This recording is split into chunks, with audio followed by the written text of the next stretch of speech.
میرا رب اندھیرے سے ہی اجالے بناتا ہے، تو پھر کس کش میں کھوئے بیٹھے ہو، جو خزاں کے بعد سوکھی اور کمزور ٹہنیوں کو سرسبز کر دیتا ہے اور اجڑے باغ کا رنگ پھر سے نکھار دیتا ہے۔ وہ پھر سے کیسے تمہاری تکلیف کو خوشی میں نہیں بدلے گا؟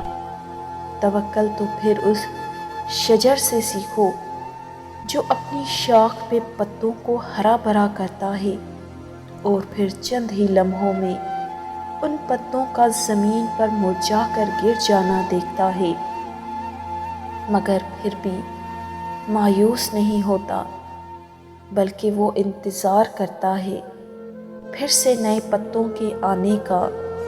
وہ اپنی بے جان ٹہنیوں پر شکوے شکایتیں نہیں کرتا، کیونکہ اسے اس بات کا یقین ہوتا ہے کہ جو خزاں لایا ہے وہی بہار بھی لائے گا۔ پھر رفتہ رفتہ وہ شجر ہرا بھرا ہونے لگتا ہے اور اللہ رب العزت ان بے جان ٹہنیوں کو پھر سے زندگی سے بھر دیتا ہے۔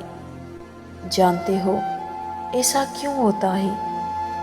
کیونکہ وہ یقین رکھنے والوں کا بھرم رکھتا ہے اور پھر یہ نہیں دیکھتا کہ شجر ہے یا انسان ہے۔ جب وہ ان کی فریاد سن سکتا ہے جو بولتے ہی نہیں، تو پھر وہ کیسے ان کی فریاد رد کر سکتا ہے جو سسک سسک کر دعا کرتے ہیں؟ جو پھولوں میں مہک بھرتا ہے وہ تمہاری زندگی بھی خوشیوں سے بھر دے گا، تم مانگو تو صحیح۔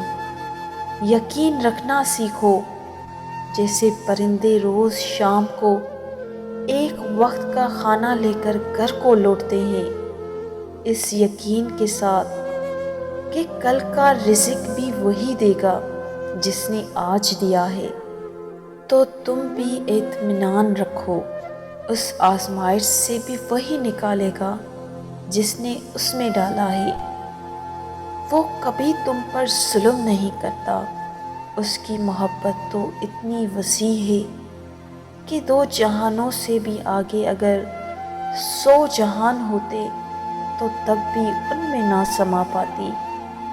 تو پھر تھام لو اس رب کو، کیونکہ وہی ہے جس کا تھام لینا ساری کائنات کے تھام لینے جیسا ہے۔